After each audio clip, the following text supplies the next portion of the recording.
Our Catholic Benedictine tradition of faith, reason, and community is the foundation of life at Saint Anselm. We see it every day through the community of Benedictine monks. As the third oldest Catholic college in New England, Saint Anselm places importance on honoring tradition and history. Our roots have grown throughout the years and are rich with Christian and monastic tradition.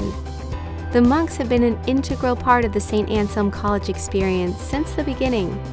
In 1889, a school which would later become Saint Anselm was established alongside a monastery of 30 monks, composed of priests and brothers.